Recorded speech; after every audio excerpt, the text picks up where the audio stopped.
We're live.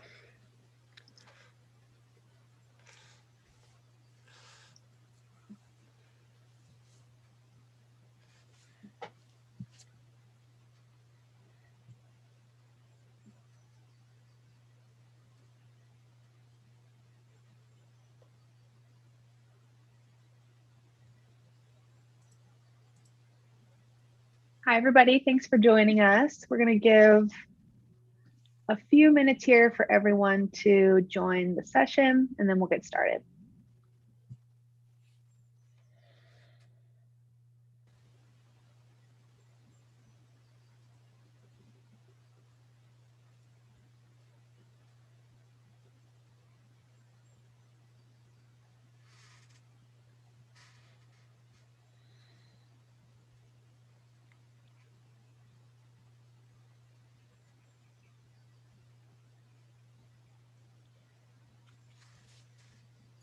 So lots of familiar names in the attendees. It's good to see. Half of them are from Vicon, of course. Checking up on us.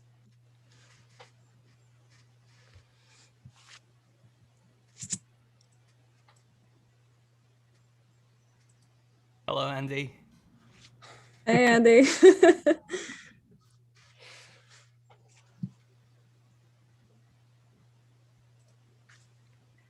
All right, I think we will get going, and then we also have it live on YouTube, so that'll be streaming. I'll take some questions from over there. So thanks everybody for joining us for the second session in the Vicon Industry Panel webinar series.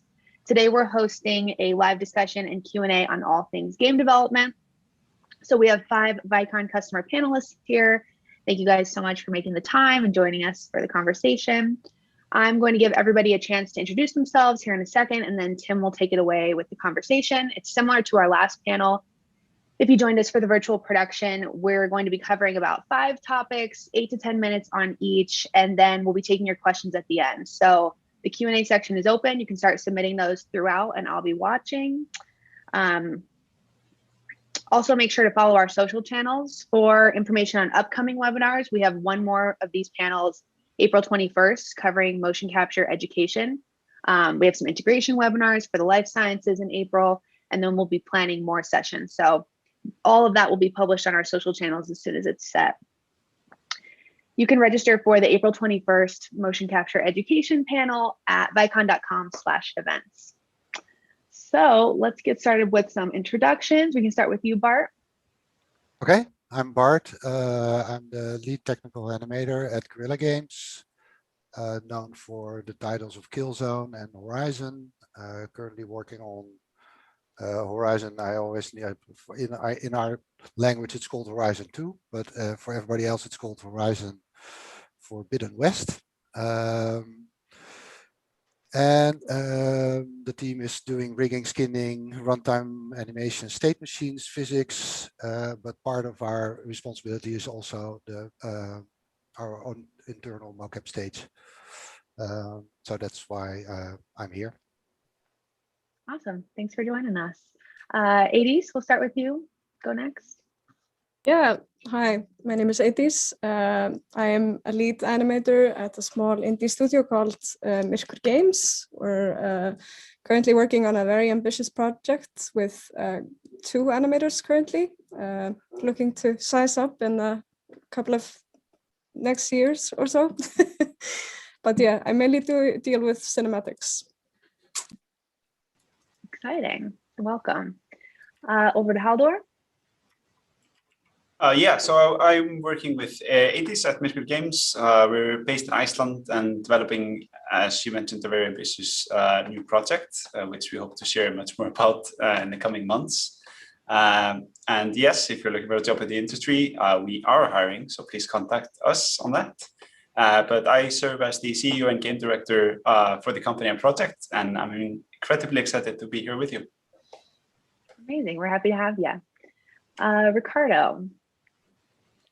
Hello, my name is Ricardo Ayasta. I'm the animation technical director here at Larian, and yeah, we're in charge of pretty much everything related to animation, rigging, skinning, but also, like Bart said, we are in charge of our motion capture systems in all of our studios. And yeah, we're working on Baldur's Gate 3 at the moment. Awesome, welcome. And last but never least, Jerry. Hello. Thank you for having me. I'm Jerry. I'm a technical art director for Electronic Arts on the motion capture department. Yeah, I come from a film background and visual effects. I've only been at EA for 2 years, but it's been a great experience. And basically, in my position, I help the team, steer the vision, the technical vision of the team, and provide a technical opinion. Make sure that we have the tools we need today, and that we will have the tools and the right technology we will need in the future. We currently have 3 stages. One of them you might know, which is our big flagship stage in Vancouver that you probably have seen in many behind-the-scenes videos on YouTube.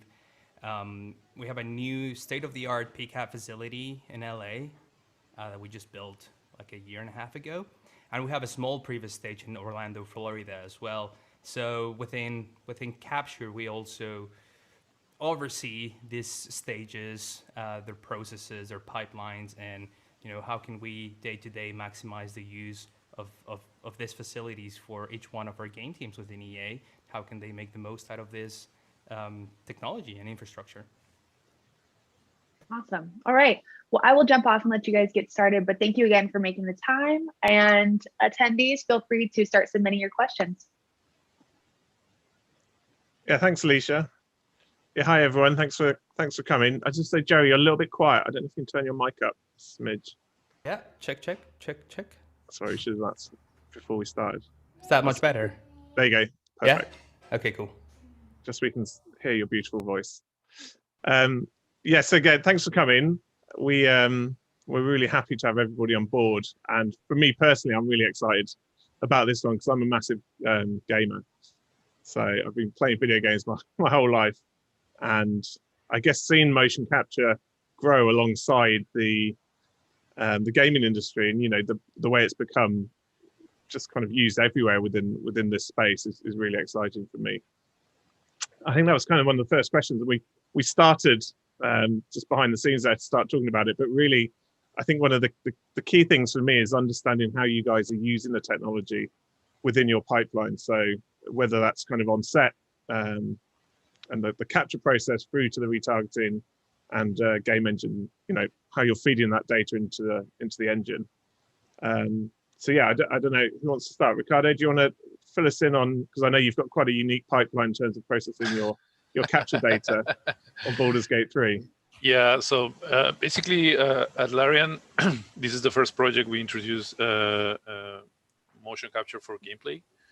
We did a little bit of motion capture for Divinity Original Sin 2, our previous title, but it was only for character creation. Now we fully integrated motion capture. It's basically, the only things that are not motion captures are basically things that we cannot capture, like dragons, for example, right? Obviously, but everything else is being captured. Every single line of dialogue is being captured. We have built a full pipeline for this. We have studios. We have Vicon setups in all of our studios around the world. And we're actually building a big facility that is planned maybe for next year. But so yeah, one of the things that made us go with motion capture was really the how easy it is to iterate. Like Larian is a company that iterates a lot. We do a lot of iterations on a lot of things, and one of the reasons we set up a motion system or motion capture systems in every studio is to allow the animators to actually record their data and put it in the game, try it out, and see if it works. If it doesn't work, go back, record some more data, and have this iterative process. And it has shown, and it has proven to be something that is very reliable, that we can count on, and it is an important part of our pipeline right now. And yeah, and I mean the ability for sure. I mean, like from Vicon to get us data like skeleton data that we can use, it's also a massive thing. So yeah. And are you going into Engine, or are you going through a DCC like Motion Builder or Maya? So right now we're going through Maya first. So basically, we build a pipeline so that the animator can capture, can record the motion, then submit everything into Perforce. We have tools to characterize all the Vicon skeleton, put it in Perforce, so they can just get the data from Perforce directly into Maya, retarget it into our characters, and then export it into our game. Cool. Yeah. And I know, Haldor, when we first met and you showed me the teaser, I was just blown away. And that was even before you'd got your Vicon system. I presume things have just gone on leaps and bounds since then. Yes, for sure. I mean, when we first reached out to you, we were just starting out as a studio, and we didn't really know of too many studios that had gone this path before. So we did a lot of research into what kind of solutions we'd be needing for the studio. And it was me and 80s pouring over the internet for days on end, looking into it. And we came out to visit you, and after we heard to kind of what systems and software and hardware you had in store. And of course, you know, we wanted to go along with that. It was a perfect fit for us. We needed to track multiple actors, props, you know, to support facial gear as well. And all the things that kind of combined into the solution for us as a smaller studio to make the production, you know, as effortless and affordable as possible. And since then, you know, the solution has been working for us, of course, really well. It's completely integrated into the game, and making a story-driven game, it's a huge part of our production throughout. If Adis wants to add anything, feel free to chip in. It's just been so instrumentally important for us. Like, we are a fairly inexperienced team trying to accomplish something that I would have never imagined possible. So, like, coming in to this industry, not having any like educational background in motion capture or any similar things, it was really great to see when we came out that we could just run the equipment. It wasn't too much effort to learn, and we've just been moving forward since then. And it's really important for us to be able to iterate so fast. It allows us to make mistakes and learn from them, which is crucial. Yeah. Yeah. I think iteration is definitely key. I'm always fascinated visiting kind of studios and seeing the animators putting on the suits and kind of learning the process themselves. I think there used to be this idea that animators were against motion capture. Now it's very much they just get involved, and they're a key part of it, both in terms of the capture process and obviously the motion editing. Absolutely. And yeah, oh, sorry. It was like a while from the point where we got our equipment to where I actually put it on and tried it on myself. It was like months. And that's when I like really discovered how in depth I could go into so many things and how fast we could iterate. It was, yeah, I don't know why it took me so long. Yeah, today it's absolutely integral to our production that our animators have access to the studio. And this is, you know, we use the Performance Capture Studio both for, of course, gameplay and cinematic animations. And, you know, there's kind of different ways that these departments or these people use the equipment, you know, what the end purpose is, but they're completely integral in our pipeline. And as you mentioned, the iterative process is different for both. In cinematics, we are, you know, using previs and different stuff. And in gameplay, you know, being able to record like, you know, 500 different moves and see what really works and what sticks, or even as we have it in-house, you know, we're able to simply, you know, run down to the studio, put on a suit, try something, import it back into the on our computers and try it out in Engine, you know, in a matter of like minutes or hours. Yeah, that's amazing. I know Bart, obviously we've worked together a number of years, probably with the old men in this school. But I remember kind of coming to Audio Motion and building massive rigs to capture facial with dots, and now obviously HMCs and everything's markerless and real time. Things have really felt like they've moved on. Yeah, greatly. Yeah, that's true. Yeah, we came from being a game company where we, part of being Sony is also allows us to make use of the Sony stages in the US, but we're based in Amsterdam, so it's a big travel. It's not always that great. So at Gorilla, we've also been using other stages. I know Tim from his days at Audio Motion, which was I think our first stages that we used for the Killzone titles. Yeah, I was there actually when we added the first mocap into Killzone games. And then we progressed. At some point, we got a lot of extra MX40 cameras from the Sony group in San Diego. They had I don't know, they got like, I don't know, a truck full of cameras from Sony ImageWorks from after they made Planet of the Apes, I think, and then they gave 40 cameras to Naughty Dog, and then we at Gorilla said, yeah, but we also want to have cameras, so we also got like 25 MX40 cameras, and that's how we started off with running our own stage in our office. We're also, our office is in the center of Amsterdam, so space is scarce there. So we had a very small, like 4 or 5 by 5 meters capture volume, but still that was used greatly for initially, indeed, for just for the animators to suit up and act out their stuff, doing, I don't know, weird stuff. We also had an accent suit at some point. That's actually how we started off. Then we got the MX40 cameras, and we used it heavily for like human in-game animations and having animators suit up. And we always kept doing our cinematics at the stages in the US, also because the actors that we used lived in the US, so that made sense. But for Horizon 1, so what's that called again? Horizon Frozen Wilds. I hope we I call it said this Horizon correctly. 1. It's fine. We captured a lot of our conversations in-house because there were like lesser tier cinematics, but lots of it. And we found that worked pretty well, especially on the DLC. We captured about 4 hours of conversations in our own stage.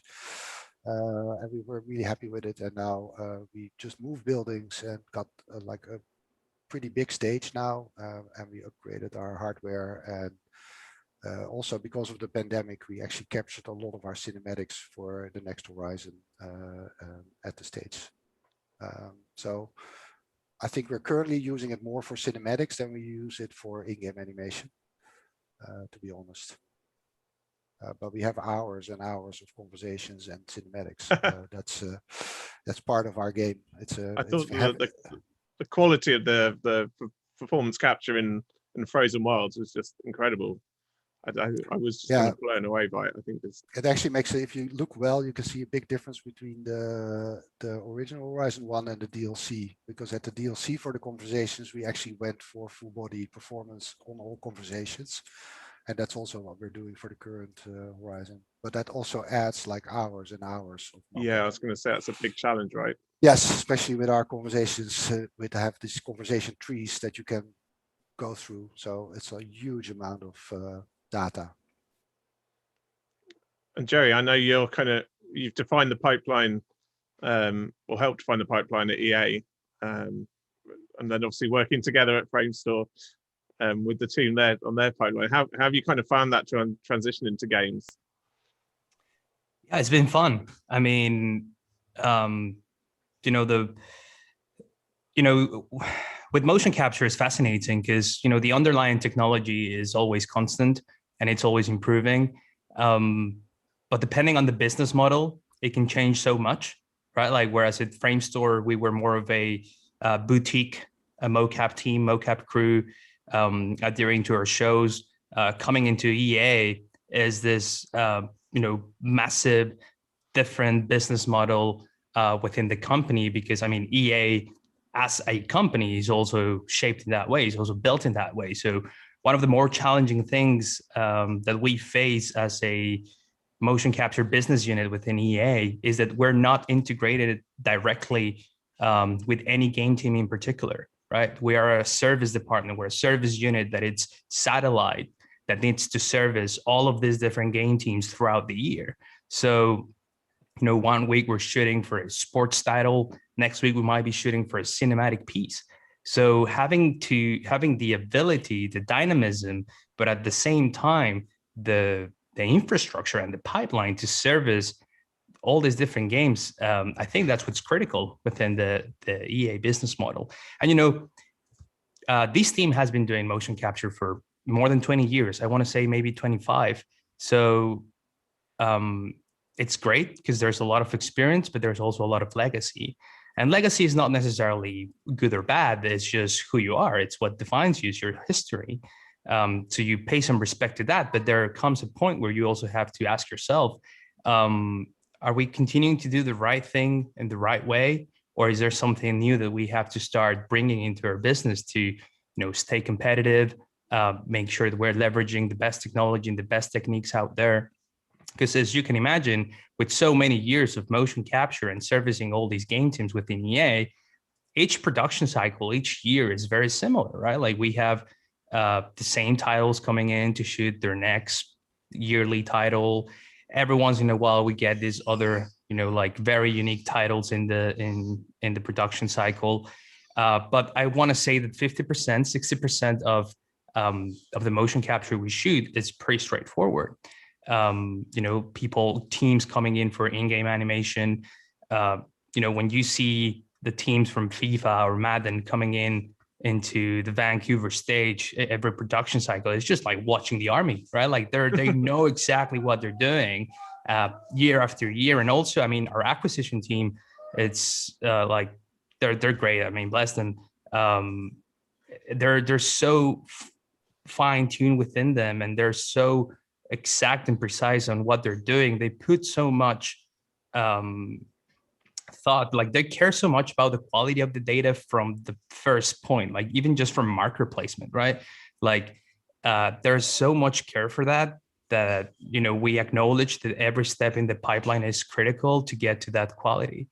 But then again, because everything is, you could say, is repetitive and we're doing the same thing year after year, our pipeline has become stiff as well. And sometimes when teams come with more futuristic ideas, or when they want to leverage things outside of that model, historically, we have faced a bit more of resistance, right? Because we can't pivot that quickly. We can't pivot that easily. So some of the work that we've been doing in the past year, and, you know, with the new roadmap, is basically allowing for that, right? Like acknowledging that there's a legacy in our business and that we respect that and that it's part of the business, but how can we in a sustainable way fit these new services, fit these new techniques, be a bit more free form and more creative, integrate further with the game teams, right? And that's where the big challenge is right now, and it's exciting times. So yeah, that's kind of like the difference. Well, I think the big takeaway is the demand for mocap in games has grown exponentially. You know, the games themselves are bigger, obviously. You know, especially in these big open world games that I think we're probably all familiar with. But you know, likewise with a story-driven game, there's still a ton of high-quality mocap in there. How are you kind of finding cope for that demand? You know, in terms of your pipeline, I know lots have used Motion Builder in the past, and trying to kind of get that data through your pipe as quickly as possible, I think is a really kind of interesting conundrum. Yeah. Sorry, was that a question for me, or just yeah? Well, anybody really. It's just I'm just really interested. I'll give the chance for someone else to answer then.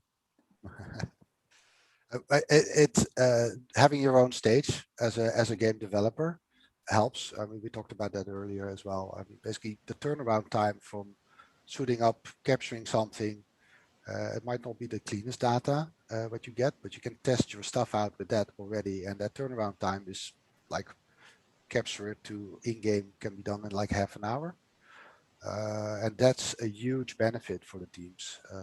Sometimes we do a full day of capture, just run a post overnight, and then the next day we give them the motion builder FBX files, and they can put that in Motion Builder.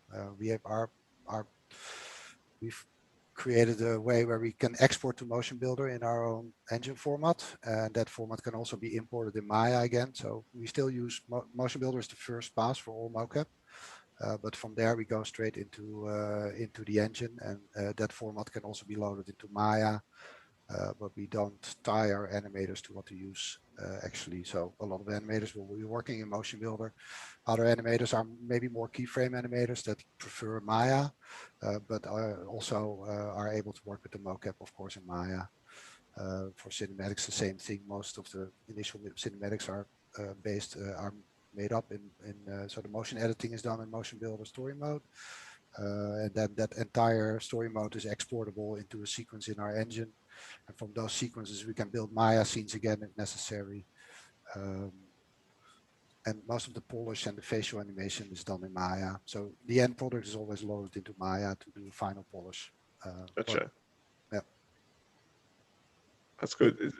Yeah, is anyone going straight into Engine? I know. Is your team using Unreal? Ricardo? I think I'll defer that to 80s.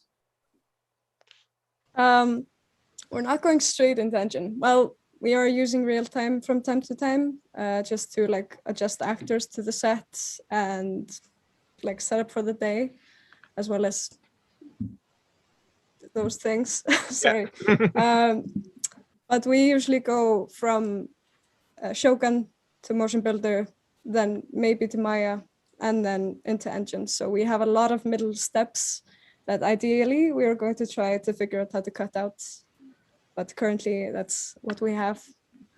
I'd say, the biggest part of being able to utilize the real-time tools is exactly as I just mentioned, to visualize the 3D space for the motion capture actors, because we can do blockouts of the scenes and we can actually show them on screen, what are they acting against, and that will dampen the green screen effect that actors have where they don't know what they're acting against, what the setting is and what they're really doing, and they're having to try and imagine things.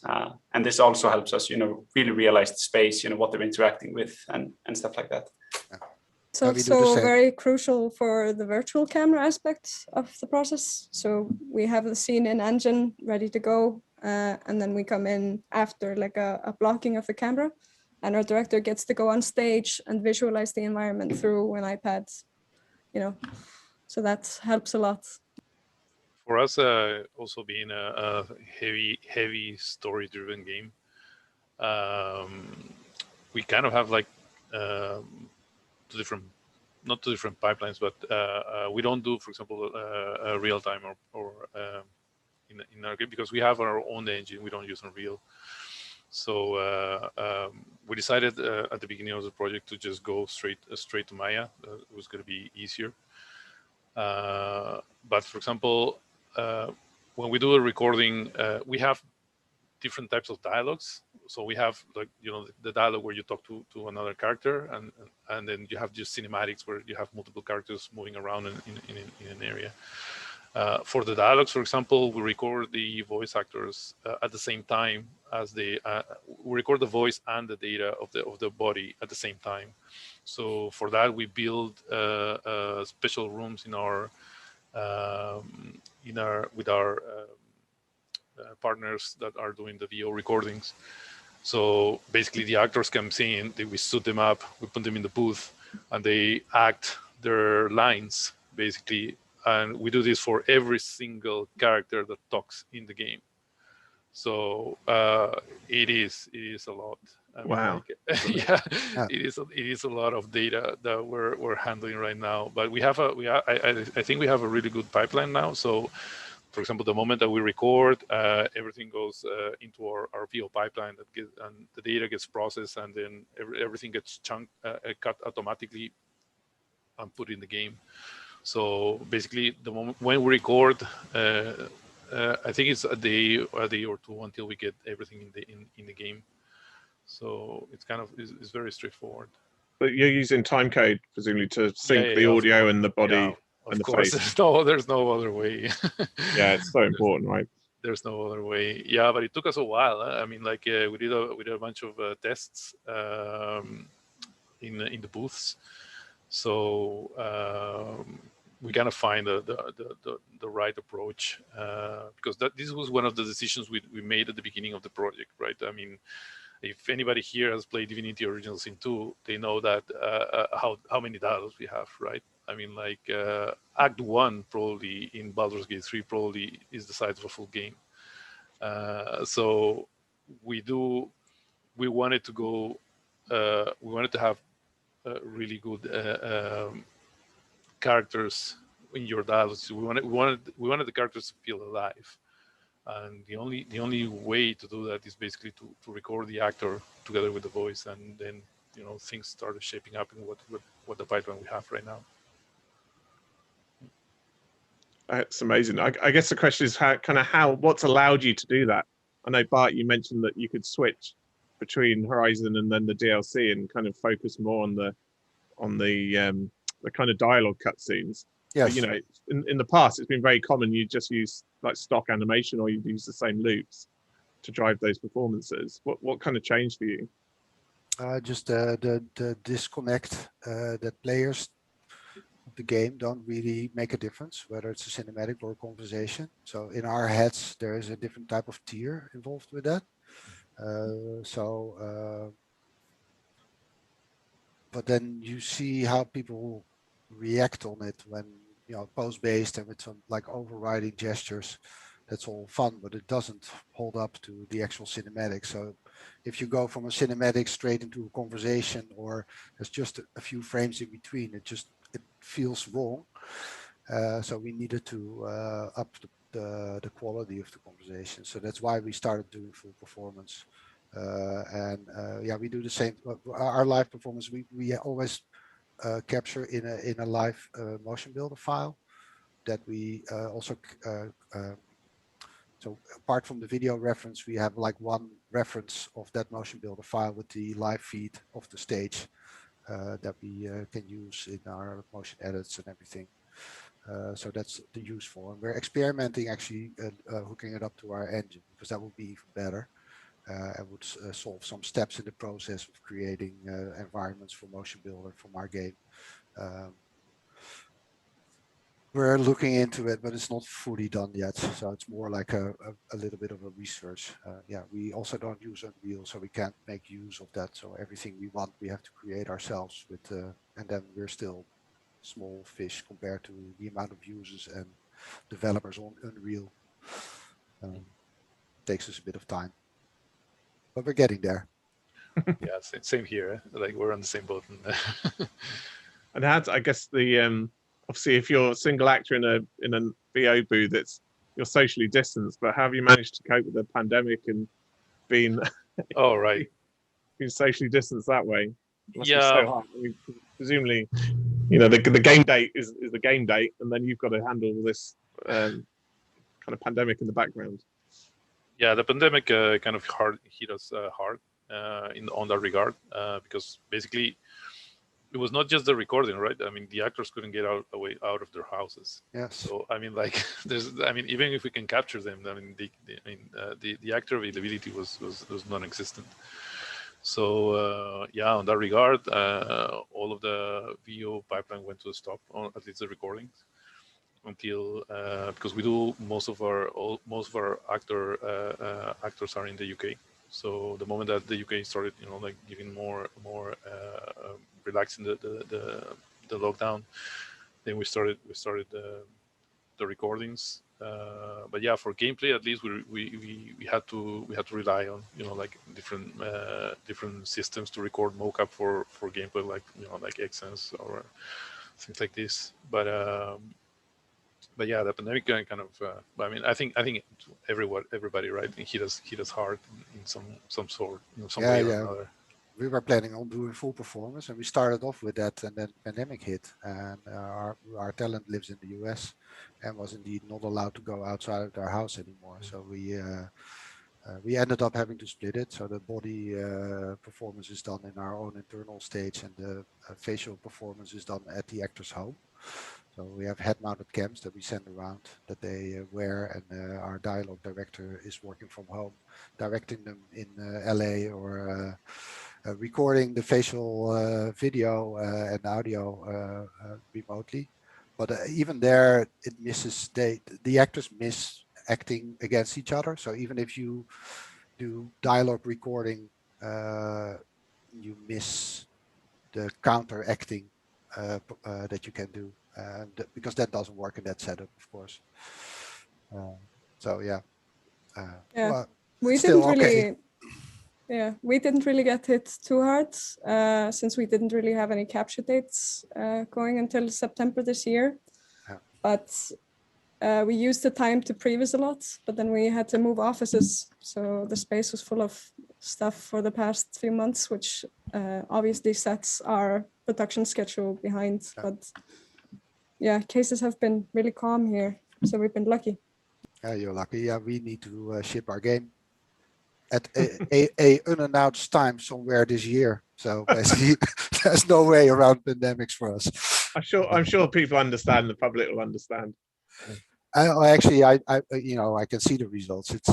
It's looking good. So for us, it helps.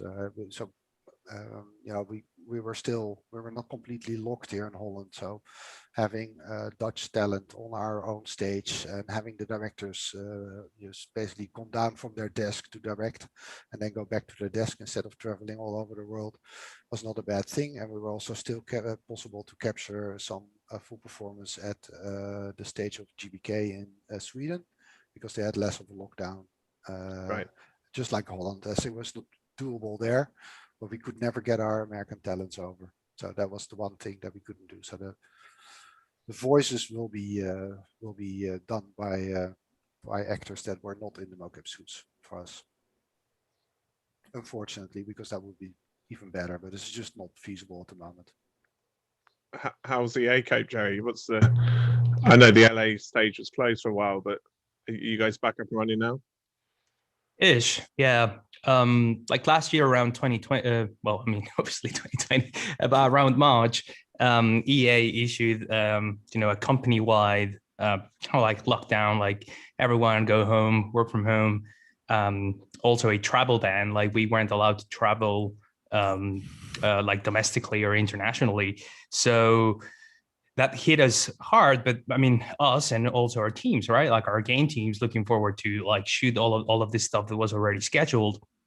And for the first 3 months, like it was just like no go on nothing. Like there was not even a tiny chance of like going to the stage for anything or any facility. So yeah, like it was dark for us in terms of like data acquisition, but it was also opportunities, right? Like opportunities for some of these teams to take a breath first, focus on how to pivot and how to come up with a robust strategy to allow for remote production.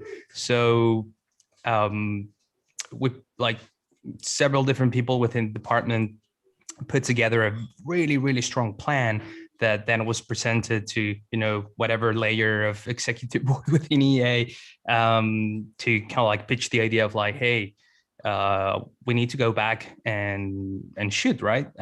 With the whatever, safety procedures or safe procedures that they needed. And slowly that started like happening around August. Vancouver was the first stage that slowly could go back into production. So we had to enable our stages with all kinds of equipment for remote production. So just something as trivial as how do we stream a live shoot to the internet, right? Like how do we allow people to see what's happening on the shoot, both from a video perspective, from an audio perspective, and also can we allow, like, could we do real-time visualization over the network, right? So all of these opportunities presented to us, and that's when my team like me and other technical artists started working towards, hey, what would a remote mocap viewer look like, right? Like how can we host literally a multiplayer game where we're streaming the live performance and people can just like log in from their houses and watch the performance, right? Like, so we worked on that, and we got to a pretty good stage, pretty good prototype of that. But as we slowly started like getting better in our remote technology, like it also started like getting a bit easier to just like go back to the stage. So there was like this point of like, that's great, but maybe we don't need it as much as we thought we needed like 2 months ago. But it was definitely a wake up call in terms of like, even without COVID, there's nothing stopping us from making this a norm with our production. Like, what if people don't have to travel around the world to attend a shoot anymore? What if we can, connect multiple stages through like a network session and leverage capture space around the world in a single session? Like all these crazy ideas that now are part of like our future tech roadmap, that without a, like a wake up call like COVID, we probably wouldn't have thought of.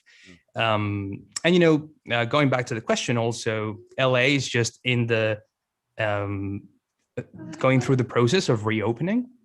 Like the past month, I've been going there like once a week to like help with some of the activities to get the stage back up and running. I hope that in the next month, 2 months, we can be back in business or business as usual. It won't be 100%, but we're slowly getting there. There's a really good question from Shane in the chat, who says, is there any kind of these techniques that you've adopted due to COVID that you're going to keep going? And obviously remote session viewing and remote directing is a great one. Absolutely. And even just the fact that now we can literally live stream our productions, right? Like we have so many cameras on stage for our own video reference system that we've been using for years, that now we're able to, encode through a Teradek tracks and like actually being streaming that on over IP, and anyone can just connect to a high resolution, high quality, high frame rate feed of that, and they can monitor their shoots like from anywhere they are, right? So whether it's an animation director, whether it's a DOP, whether it's like anyone, it really allowed us to blur those lines between the physical barriers and the virtual barriers. So yeah, some of this stuff is here to stay. Cool. Has anyone else got anything they're going to keep after the pandemic's hopefully gone? I don't know. It's just, it's really annoying to have to wear rubber gloves and face masks and have actors act against each other with face masks on. And it's all that stuff is really not fun. And I hope it just goes. And I don't think we're ever going to make that a practice. But I think one of the things we had as well is that, okay, you have a stage, but we really need to be careful. Normally you send people over, it doesn't matter how many people are on the stage, it's all fine. So you can have like a director and a technical animator and maybe somebody that's particularly interested in that particular shot and a producer. And at this point in time, that cannot be true, right? So we need to be really accurate on who do you want to have on the stage. But I think actually that's also really good. So as far as I'm concerned, that we hopefully will stick to that as well. So we don't allow too many people on the stage because it disrupts and it has too many opinions, as always, so sort of you get more focus when you do it like this. And indeed what Jerry was saying, like having live feeds allows other people to still watch, and if they want to put in their dime, they can type it into the chat, and then at the appropriate time you can look at it. So I think those type of things might actually be stuff that we keep and not throw away. Yeah. But then again, our stage is in the building. So once 400 people are in that building, I really probably can't control how many people will turn up randomly on the stage every once in a while. So you never know how that works, but hopefully we'll keep that a little bit. I would say I'm conscious of the time, so I'll try and fire through some of these questions. But I was really interested to gauge how much real time you guys are using. I know you mentioned that you kind of do it in certain shots or certain scenes. What's the kind of thinking behind it, and kind of would you look to use it more? I know kind of this idea of using an LED wall maybe to really put the actors within the scene, kind of steal from the virtual production crowd. I don't think we're going to be using LED walls, at least not for this project. Maybe we'll find some very clever uses for it later on, maybe game 2 or something like that. But As for real time, I mentioned earlier we use the virtual camera with like a GoPro straight into our virtual world. And we also use it to position characters to like the stage. So if they're going to be interacting with something, like we have prevised like a very tough scene with lots of interactions and lots of characters, we would ideally set up the stage beforehand and then get the actors in and like get them to position themselves to the environment and get to know it themselves. So that's like our main use for real time. We haven't ventured further into it yet, but we haven't even started shooting yet. So maybe. Yeah, that's cool. They're using it for blocking and building your scene out. I think that's a really powerful way of utilizing real time. But that's great. Yeah, you need to actually, but a lot of stuff, prop interaction, putting things on desks, sitting down on chairs, talking to each other at a bar, hanging on a window. You have to rebuild those things like scarcely, because else they block too many markers. But having the real environment there in the second feed helps a lot. And for us, like real time, it's like positioning and repositioning. But like having it real time in engine would help us even more, I think. So that's why we're so keen on doing that, because it's fine to have like a real time viz in motion builder, but getting it in the engine would allow us to also, like when you do cinematics or cinematography, it's really important to know like where's the light exactly coming from.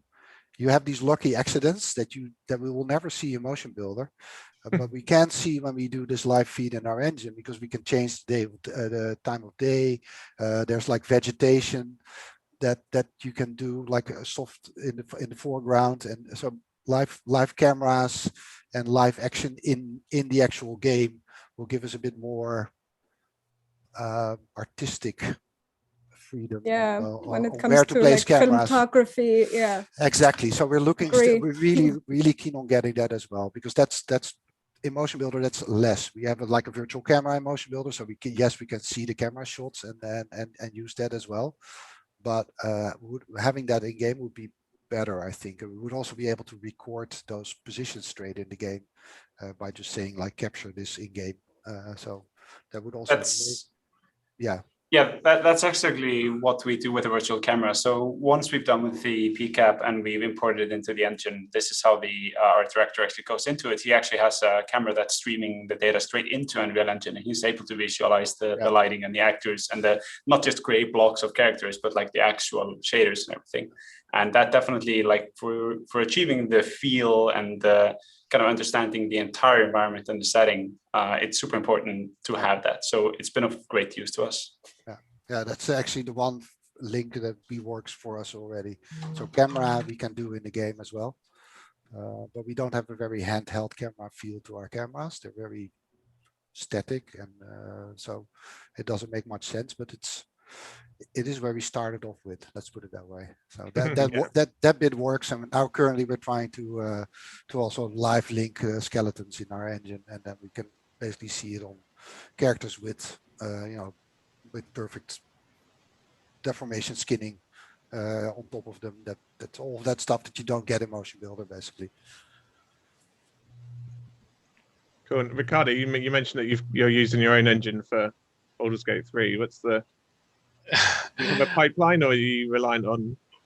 I mean, yeah, if our cinematic director is actually listening to this, he's probably gonna poke me tomorrow. It's like, hey, we need this too. So we had plans at some point, but I mean, I didn't have the manpower to actually implement any of this. But I mean, it is planned. I mean, we discussed it at some point. I know the benefits of it.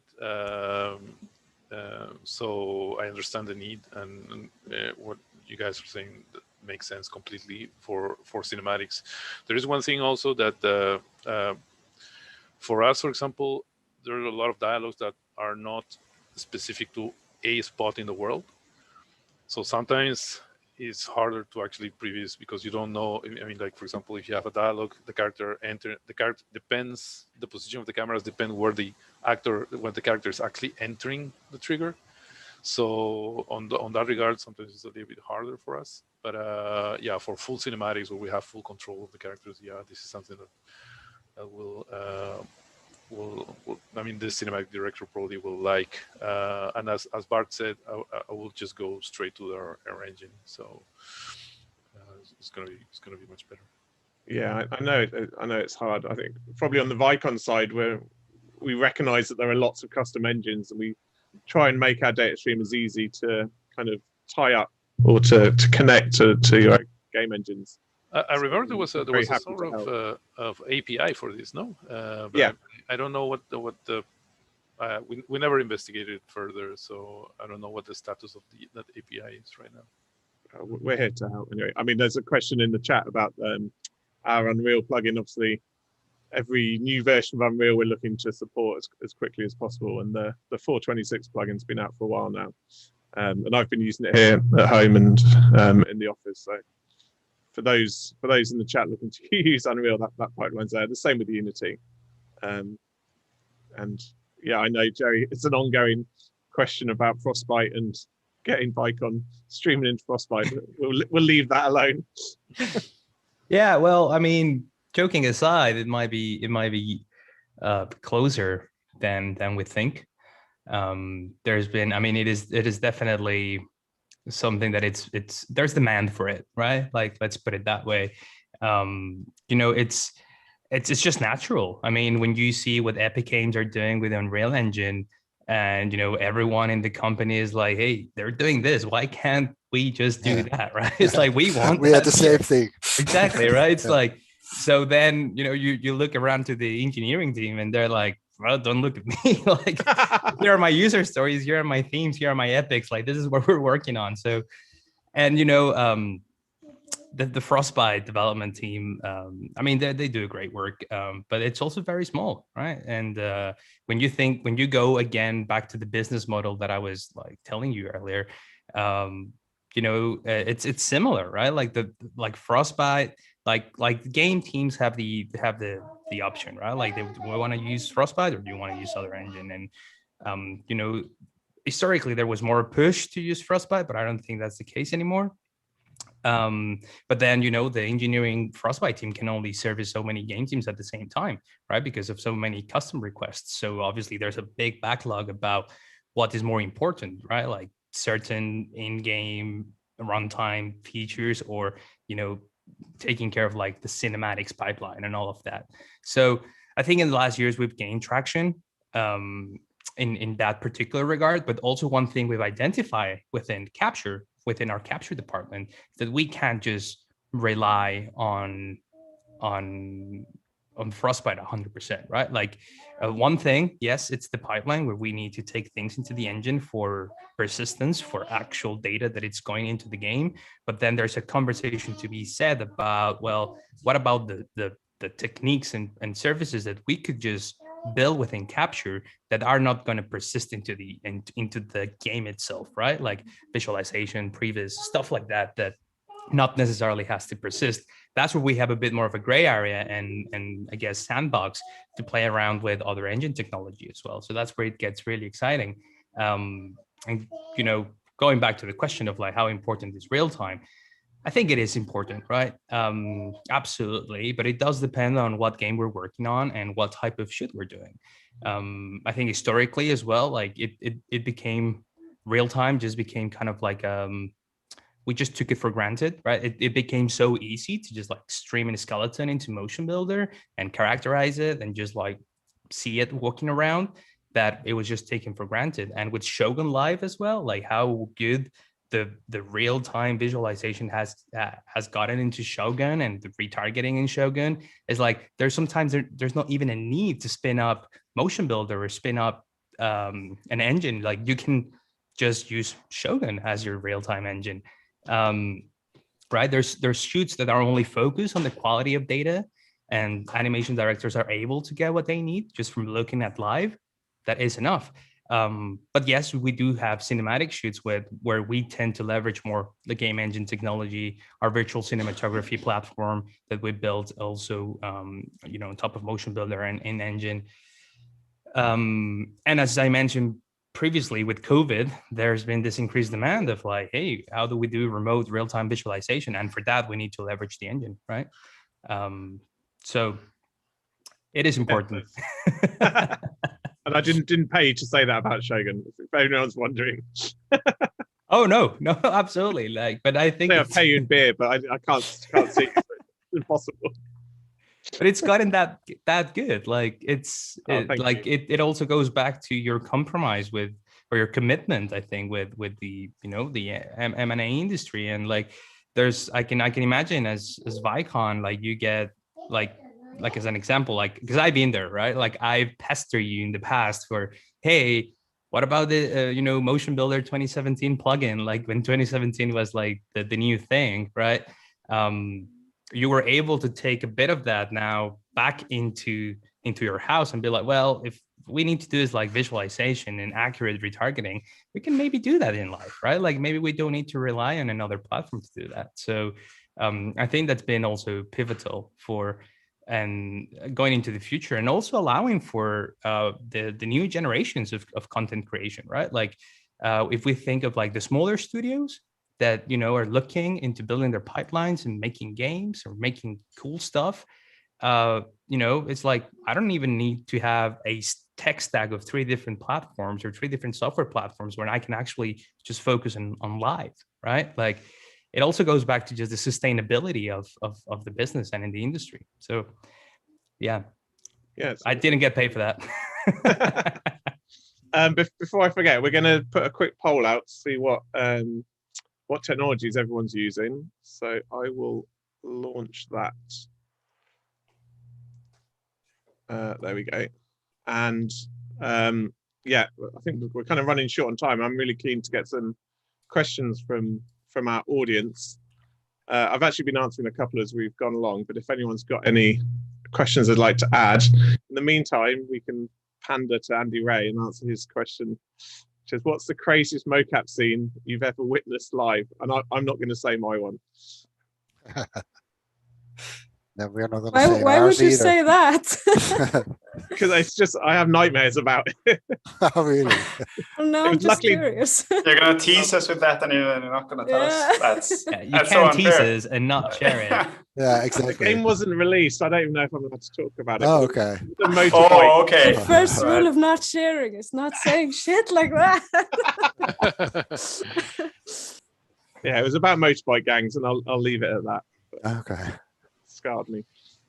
I don't know. I remember one. I don't know if you were still at Audio Motion then, Tim. I don't think so. But at the very start of Horizon 1, it's not maybe the craziest, but one of the ones that left like an impression on me is that we had we did like very early on in the production. We went to Audio Motion. We had a shoot with parkour people in the studio, and we had a 17-year-old girl that at like I think 3 months before that just walked into somewhere in London into a place where they practice parkour, and it was like all guys there, and then this 17-year-old girl walks in and basically does parkour in such an elegant way that you have never seen it. And of course we have Aloy is a girl, and we have that type of movement. So we hired her. She had to come in with somebody to guide her because she was so young. And then we had both the male and the girl do parkour moves in the studio in Audio Motion. And the difference between like the elegance that you can get from a female actor doing that, there was a couple of like really like very high on the muscles type of moves that she couldn't do. But everything else you could see like the male sort of really using her muscles doing the stuff that we asked him to do, and then the girl doing it like not just but like in an elegant way. And it was sort of like, I remember after that shoot we were just like with our animation directors just go like high-fiving, like this is amazing stuff that we captured today, because we would never have thought, because we couldn't find, there was not much reference, but just having a real performer do this for us and actually having all that data to get back to later on. And I mean, most of it was just looked at, not even actually added into the game at all, but was as a reference for the animators to look at and to have in the back of your scene when you animate it. That was extremely useful and it was really cool. I think so. It's not that crazy. I think maybe the craziest from the last project was when I walked into the mocap room in the old building still, and like 3 animators were there with a beanbag, acting out Aloy jumping on a mount and driving it around or something. And I walked in, it was just like chaos altogether, with so much fun they had. And I think that actually that stuff got in the game at some point. But that was cool. That's nice to have that freedom as a game team to just suit up, do stuff, do weird. Just can we use the mocap studio where you just walk in, you just marker it up and say you press this button when you want to capture, and they just go ahead and do it. And then at some point you walk back in and you see how much fun they are having with the 3 of them, and getting really cool stuff as well. It's like kids in a sweet shop. Yeah, I used to be lead animator. I suited up all the time. I love that. Yeah, I stopped animating at some point because it's just too much effort to animate a humanoid, and just suiting up, it works well. I guess Makira's still got it all to come. You've got probably some crazy shoots lined up, but in your experimenting, you must have had some fun. Sorry, which one? Sorry, I was just saying, because you're not really in production yet, you must have some. Us. Oh, right. I didn't hear the name, so we. Sorry, it's my bad pronunciation. I think we haven't had like really any crazy mocap scenes yet. We've had a couple of like stunt heavy scenes that we can show, but I think mostly we have just some funny or weird stories to tell from. I think once we got, it's not like a scene, but we got a client in to do like a dance scene or something. So we had a bunch of like really artsy types on stage, and some people just like watching. And I just couldn't get the equipment going, and I retargeted and calibrated the whole space like 5 times or something, when I noticed a bunch of like red blobs on the screen to the side. So it was like a woman wearing a reflective jacket with reflective pants.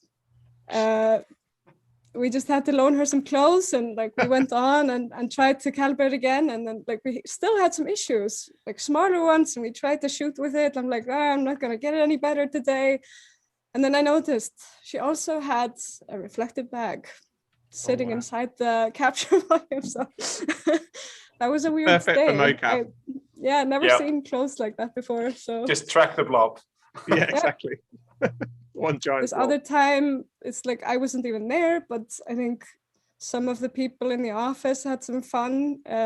Started up the capture volume, and I just came back the other day, and there were like videos of people acting like horses with people on top. With people, like running around the office, acting like fools. My computer full of reference videos of that. We had like 4 actors on a desk chair acting out a spider at some point. That was also fun. I did like a huge stone gorilla this one time. That was weird. That's brilliant. Yes, if anyone's got any more questions, apart from what happened on that shoot, then let us know. I think, obviously the poll's a bit biased because it's a bike moment. It's not fair. Should have invited more abstract users. You got some great market share there. I'm sure people are using Lightstorm. Of course they are. Yeah. That's a joke. Where is keyframe here? I think for us on the EA side, probably the most exciting or the craziest shoots usually are those of sports, right? It's just because it's so physical, right? Like I remember the first time I walked into the capture stage in Vancouver, there was a whole ice rink built within the capture space for NHL. And I remember seeing like these like super physical sports people like skating on the ice rink and like just playing hockey. That was just, to me, that was just next level. Like I hadn't experienced mocap at that level before, maybe just one time before. And it was like, wow, like it does truly pay to have this level of infrastructure, because you can just build anything you want. And it's the same with Madden, like just seeing these like football players like hitting the brains out of each other. Or same with FIFA, like you can see, I think we've done like 8, maybe 10, maybe even 12 people at the same time, like just playing footy. And it's great, like because they can go all out on the space. And to me, that's like some of the next level stuff I've seen. And if it's not sports, it's probably stunt. Like anytime I've been part of like big stunt shoots, like for me back at the Frame Store, like being part of the Doctor Strange mocap stunt shoots was amazing. Like just seeing these riggers do all their wire work and having the chance to mocap that was amazing. And on the LA stage, we also have like stunts, like stunt pick point, and a whole travel system as well on the PCAP stage that allows for us to do very complex cinematic stunt fight sequences. So I think whenever it gets like that, it's really exciting just to see all of the action. Yeah. Yeah, I think for me it's animals as well. I don't know how much capture you've done with animals, but we had a horse at Audio Motion that it was actually an outdoor shoot. All the cameras, I think they were MX or F series even, it was a long time ago. And then it started to rain, and then everyone's like, oh no, it's fine, it's just a little bit of rain. And then all of a sudden the gutters just kind of opened and all the cameras got covered in water. And the poor horse and the riders, what's going on? And I think the cameras still work. We had to go and dry them out, but they were still, give it a couple of days and they were good to go. I've seen weird people experimenting with markered cats walking around in. It's pretty cool though what you could do. I mean, we feel that all the creatures need to be hand keyed, but I don't necessarily. I don't know. It's possible. I mean, you can use mocap as a base for creatures as well. I think especially for the bipeds, but I don't know.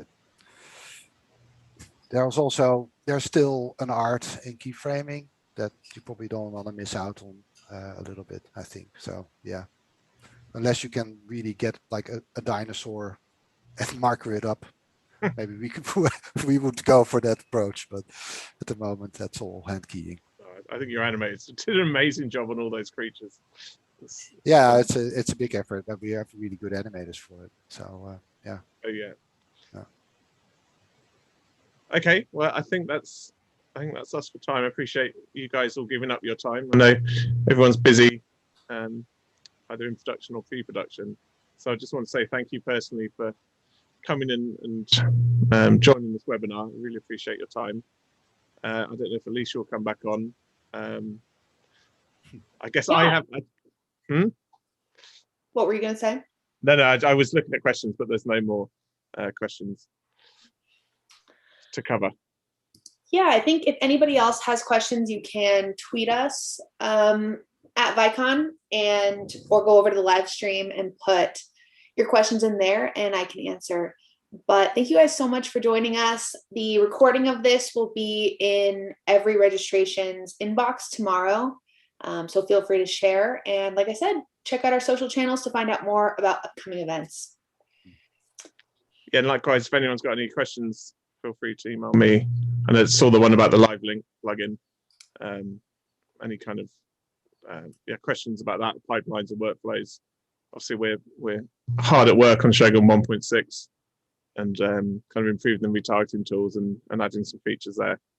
The funny one, we've added BVH back, so for all those BVH lovers, who apparently there are some people out there, they'll be happy.